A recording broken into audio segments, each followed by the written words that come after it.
Hello children, how are you? I am Meenakshi Tripathi, Principal Government High School Osa, Raebareli, and I will teach you today the first lesson of your course, A Girl with a Basket, written by William C. Douglas. Children, before we start with the lesson, let us know something about the author, William C. Douglas. Children, author William C. Douglas was a judge of the Supreme Court of America. He was a realist. Children, realist is a man who believes in the things as they really are. William C. Douglas believed in the dignity of labor. Children, it is an important term. Dignity of labor means every work is dignified and must be respected. Our father of nation Mahatma Gandhi also believed in the dignity of labor. William C. Douglas had a great love for India. He wanted to know about India and about Indian people and Indian culture. He came to India in the year 1950. Children, all of you know that we got freedom in 1947, and in 1950 partition had been decreed and nearly 9 million people came to India as refugees. Their condition was miserable, children. The writer William C. Douglas has discussed all these things in this lesson.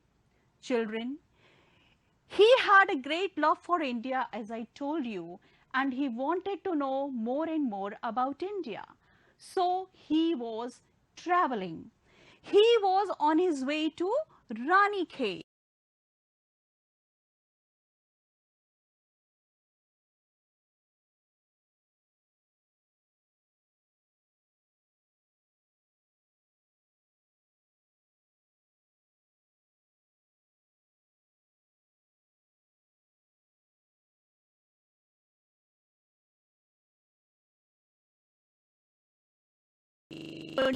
He got a feel of the pulse of India, children.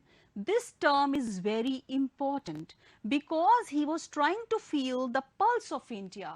He was trying to feel or know the attitude of the people, the opinion of the people against their officials and their reports. And that was the reason he was mingling up, he was mixing up with the people who lived in India. Children, before I start the lesson, let me ask you some questions. My first question is, have you ever made a journey by train? Children, I am quite sure your answer will be a big yes, because it is quite common. All of us travel by train. Children, my second question is more interesting. The question is, have you ever occupied a window seat? I'm quite sure that all of you will be remembering the days when you were fighting with your siblings to occupy that particular seat. Because when you sit on that seat, you can enjoy the scenery outside the window. That was the reason that William C. Douglas also traveled by a train and he tried to see the scenery outside. Children, let me introduce the lesson. As I told you in the very beginning that the author William C. Douglas came to India in 1950. It was a very critical time of India because partition had been decreed and nearly 9 million people came to India as refugees. Children, they were living in refugee camps and their condition was really miserable. So India was facing the problem of refugees. The lesson begins with the author sharing the experience of his journey that he was making. He was traveling by a train, and on his way he saw various beautiful scenes. He has described the plains and the forests, the villages and the houses that were made of mud. So he saw all the beautiful things that are concerned with India, children. It was a slow train, children. As all of you know, that slow train stops at every small station. And this happened with William C. Douglas also. So he got an opportunity to get down from the train and talk to the people. He was enjoying the natural beauty outside, and when the train used to stop at the stations, he was talking to the people and mixing up with the people, because he was trying to know about the people. He was trying to feel the pulse of the nation. Children, paragraph 1 and 2. The writer left New Delhi for Ranikhet. He has described that Ranikhet is a beautiful hill station located on a 6,000-foot ridge opposite a 120-mile stretch of snow-covered Himalayas. So children, if you want to enjoy the natural beauty of India, you can go to Ranikhet. It's a beautiful hill station. He was traveling by a train, and the train was a slow train. As I told you in the beginning, that the train was slow and it used to stop at all the way stations. And as soon as the train stopped, the writer got down from the train and started searching for a person who could speak in English. Children, William C. Douglas had given a very vivid and beautiful description of the platforms. As all of you know, that India is a unique country. We have immense diversity. We have different religions, different communities, different languages, and different cultures. Children, this was the thing William C. Douglas wanted to know more and more. So he was searching for a man who could speak in English, because he was an American and it was not possible for him to speak in Hindi. He was not able to understand and know Hindi. So children, he would talk at least 3 people before he found a man who spoke in English. And once he found a man who could speak in English, he started talking to that person. He was talking about world affairs. World affairs means what was happening in the world all around. And at the same time, he was also talking about all the major topics that the news of the day produced. Children, why was he doing all these things? Because he was trying to get a feel of the pulse of the nation. He was trying to know the attitude and the opinion of the people against their officials and their reports. Children, William C. Douglas has also given a very beautiful description of the platforms. He told that platforms were packed with different type of people. Almost everyone was bare feet and they were wearing loose white garments. They were not wearing tight fitting clothes. Their clothes were loose. And he also told that there were Sikhs, Muslims, Parsis, priests, beggars, hawkers and shopkeepers at the platform. And he told that he was really surprised to see such an immense variety of people at the platforms. Now children, we come to paragraph number 3. It is a beautiful paragraph of the lesson. Children, here William C. Douglas gives the description of all the beautiful scenes that he saw on his way to Ranikhet. The train was passing through one of the richest agricultural areas.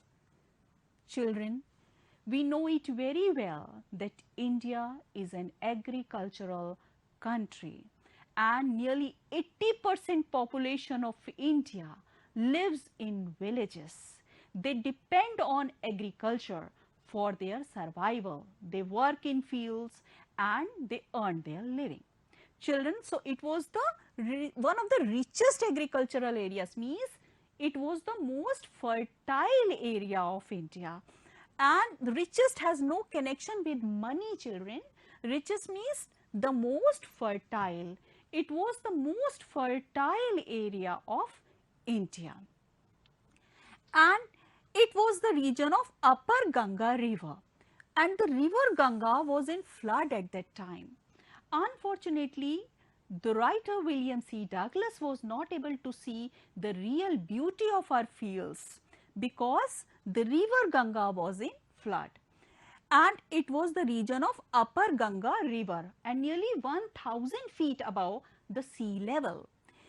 As river Ganga was in flood, the water was brown silt. As you can see in this picture, this is the picture of flood. The water is looking brown because the water is bringing silt with it. Silt is actually the sand and the clay that the running water brings with it. Children, due to silt, the water was looking brown and it was also swollen. Swollen is also an important word that you should write down in your notebook. Children, I want to tell you that when you are studying, you must keep a diary or a notebook with you so that you can note down each and every word that I ask you to mark. So, you have to mark that water was brown, silt and swollen. Swollen means overflowing. As you can see in this picture, the water is overflowing and thousands of acres of rice fields were covered with the water of the flood. So, perhaps this might be the scene that William C. Douglas saw from the train, and perhaps he was not able to see the real beauty of our fields. Children, as the train moved on the other side, there were dense forests. Children, you can see in this picture, this is the picture of a dense forest. The grass was taller than the man's head, and he is visualizing that these jungles would be the home for various wild animals like cobras and elephants and pythons and tigers. He is telling that these jungles were the great expanses of grass, and he is visualizing that the jungles would be the home for wild animals. Children, I want to tell you that India is a country with mega biodiversity.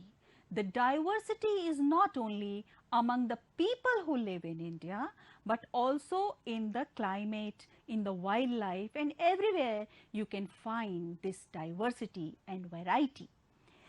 As the train moved on, he saw the flat land running to the horizon. The picture of horizon is quite clear, children. He could see the flat land running to the horizon. Actually, horizon is an apparent line where the earth and the sky appear to meet. Children, it is a very common sight, and when you are traveling by a train, you can easily see the horizon. As you can see in this picture, you can see the flat land that is running to the horizon. Horizon, an apparent line where the earth and the sky appear to meet. and there were also occasional clump of trees. Clumps of trees means a group of trees that grow together. And he has also mentioned the names of some Indian trees like Pakar tree and the sacred banyan tree. Now children, he has used the word sacred for banyan.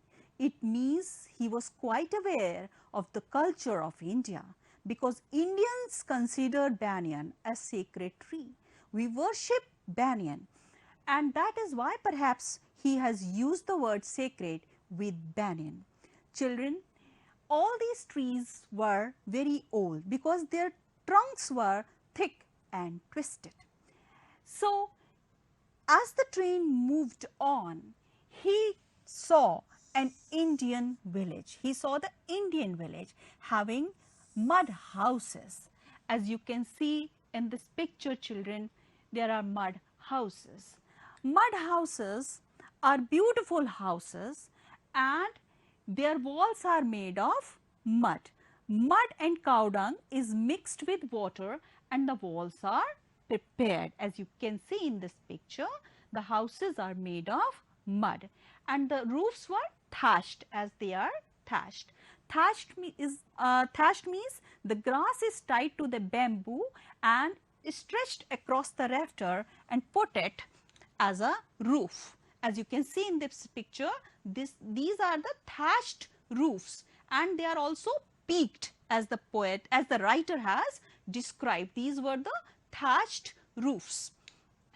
Children, he could easily see the pumpkin vine that is blooming against the drab walls. Drab means having less brightness or low brightness, that is dull in color. These are the beautiful mud houses that he saw on his way to Ranikhet. So children, you see that William C. Douglas has described all the beautiful scenes that he saw on his way to Ranikhet. He saw the river Ganga that was in flood at that time. The water was brown silt and swollen. Then he came across dense jungles. The grass was taller than the man's head. Then he saw the flat land running to the horizon.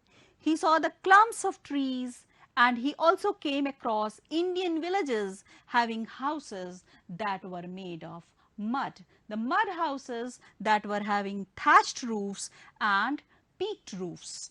This is the beautiful description that William C. Douglas has given. Children, he also saw monkeys running here and there on the stations. These monkeys were searching for food and some of the mother monkeys were also having their babies clinging to them. Now children, as I told you in the beginning that William C. Douglas was fond of traveling. He loved India and he wanted to know more and more about India and Indian people. And that was the reason that whenever the train stopped, he used to get down from the train and talked to the people. But you know that he visited India in 1950 when India was facing the problem of refugees. As I told you that nearly 9 million people came to India as refugees. Children, when they came to India, their condition was miserable because they had to leave their belongings in Pakistan when they left. And when they came to India, they were very poor. And it was very difficult for them to survive. So they needed money for survival. They used to live in refugee camps. So they set up some small stalls and manufactured some small and simple articles and their children used to sell them on different places. Children, as you know that it was the habit of William C. Douglas to get down and talk to the people. But at one of the stations, he was surrounded by a group of young children. He was surprised to see this because These young children were the refugee children who were selling baskets and fans. They were selling hand woven baskets and fans because, as I told you, that they set up small stalls and started manufacturing simple articles. They were hand woven articles like baskets and fans. Children, but the problem was that the buyers were also very poor and it was very difficult for them to earn money. And when the children saw a foreigner had come, they thought that there was a possibility that their baskets could be sold.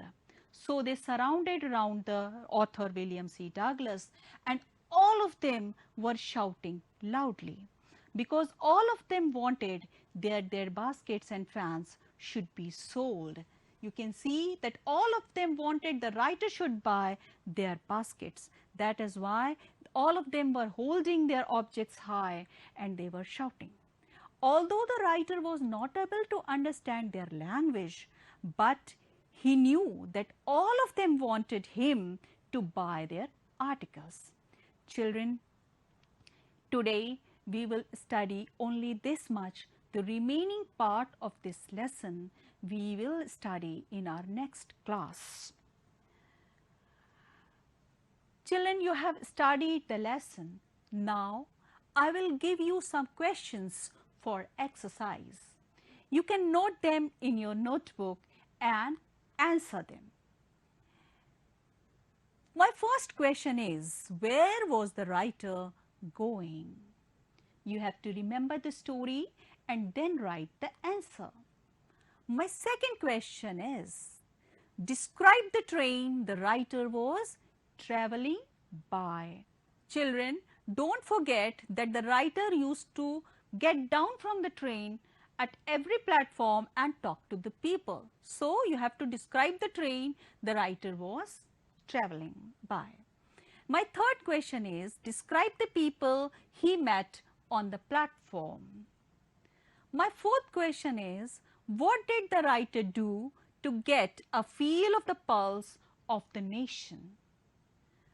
My fifth question is, describe the scene the author saw on his way. You have to remember all the scenes that William C. Douglas saw on his way to Ranikhet. My sixth and the last question is, what were the children selling? You have to remember about the objects that the children were selling. Children, I am also giving you a long question. This long question has nothing to do with this lesson. It is totally based on your personal experience. Children, you have to narrate your experience of a train journey in 200 words. Children, remember, you have to write your experience of a train journey. The journey you made by a train. And you have to describe the people you met on the way. Children, remember the people, the types of people you met when you were traveling. So this is the question that you have to do. Children, revise everything properly before you answer these questions, and I am quite sure you will be able to write the answers properly.